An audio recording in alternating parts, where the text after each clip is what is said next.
So without further ado, the final startup, Kopernik. Give a big round of applause, please.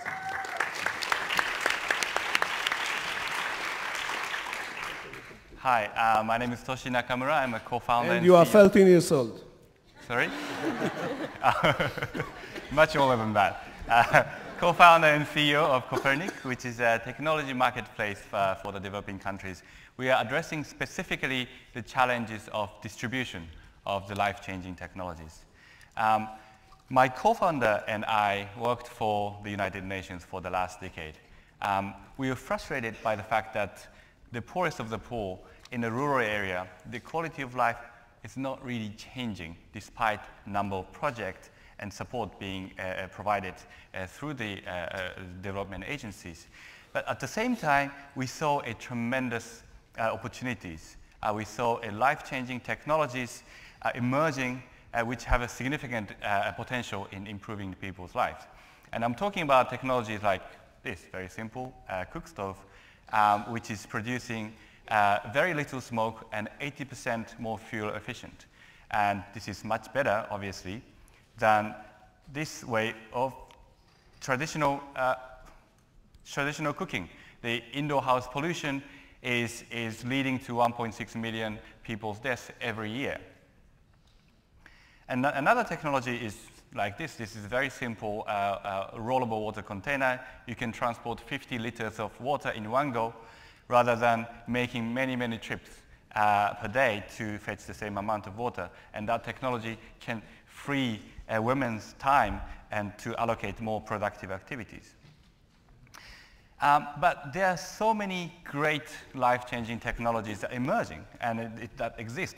But the challenge is that they are not reaching the people who need them the most. Because the end users cannot pay for these products, and then for the company side, it's too expensive for them to go to the most rural areas and start distribution. So here's where we come in. We are connecting the manufacturers of the technologies and the local organizations doing the great work in the last mile of the developing countries and the funders. So we showcase a menu of technologies. Now we have over 50 technologies on the site, and from which the local organizations will choose the most appropriate technologies. And they will develop a proposal, and that becomes a project, and we will crowdfund. Once the money is collected, the product will be shipped to the local organizations, and then they will then sell in a very flexible payment terms to the end users. We are a very young organization. We started our operations 1.5 years ago. We have been able to implement over 35 projects in 10 countries. That includes Nigeria, Kenya, Uganda, Timor-Leste, Indonesia, and many others. This is just one of the projects that we have done in Timor-Leste, one of the poorest districts within Timor-Leste. You see on the top left side, this is one of the distribution days that I accompanied. You see that people are literally crossing the river on barefoot and to reach the village that requires these cook stoves and solar lights. And we distributed over 2,000 solar lights to this very small district of 66,000 people. Because of the lights, people can now engage in income-generating activities, weaving basket, tending to the livestock, and children are studying more. And this is a midwife. She can now deliver these babies much more safely with these lights.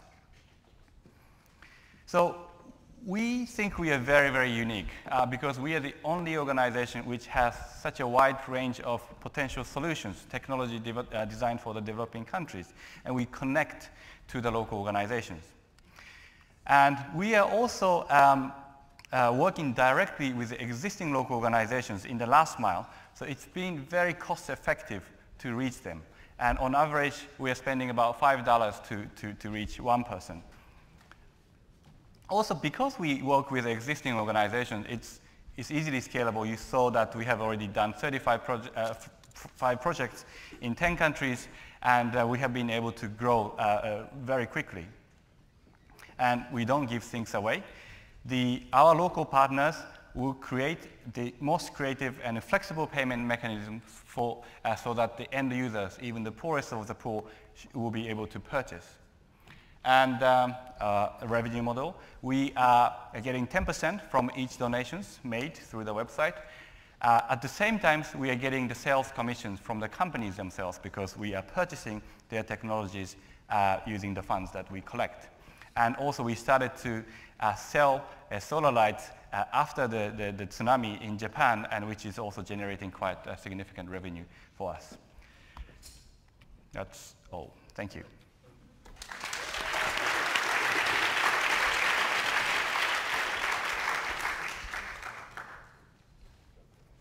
So, is this really a marketplace? I mean, you call it a marketplace, yeah. but it sounds to me like it's a traditional aid distribution model, and then you're kind of creating a sort of market-like structure to get donations and get money off technology suppliers. But is that really a marketplace? Yeah, it's a marketplace because I didn't have the time to explain, but once we bring the technologies, actually, we are asking the users to rate the technology, 3 stars, 4 stars, and we put that on the website, so the Amazon style. So the better technology will be further promoted. And we are also asking the end users about the critical feedback. We get a comment from the user in Kenya when we distributed the solar light. And because it's so precious, you have to charge under the direct strong sun, and you have to leave it outside. But they want to keep the light inside and then have the panel outside so that they can avoid theft.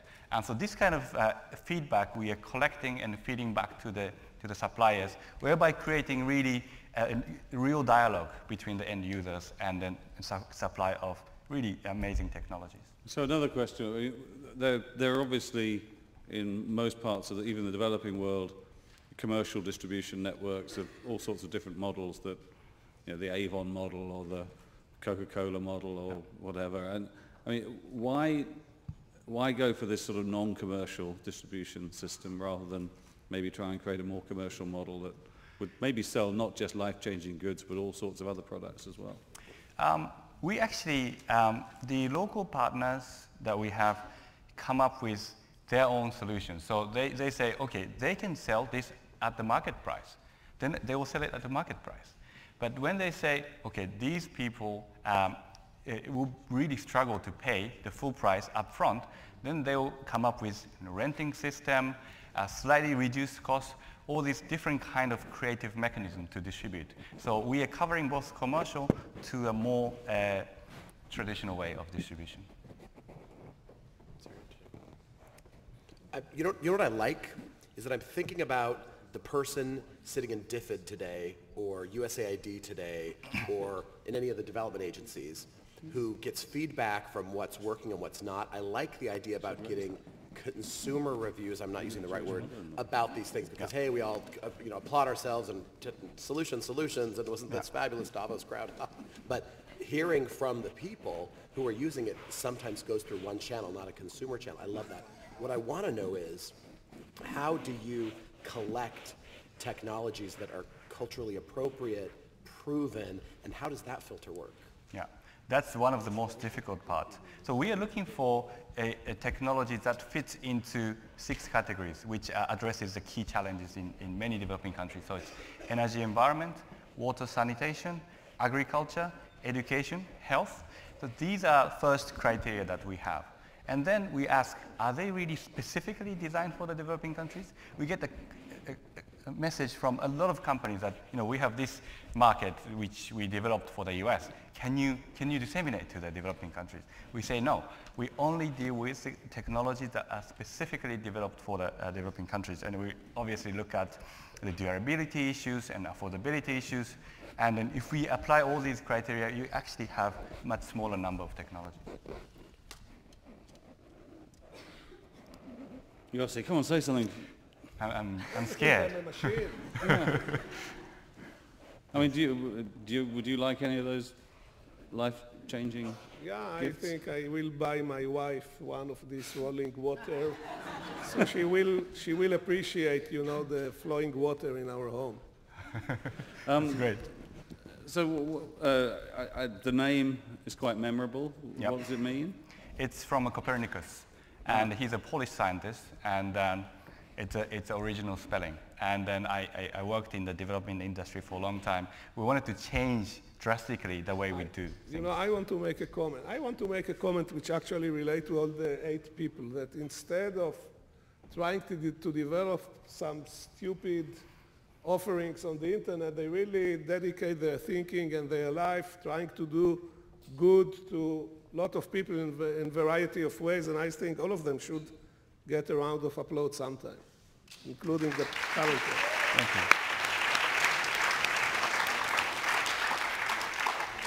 Excellent. Thank you. Thank you. Nice, great idea. Thank you. I didn't know where you were going with that.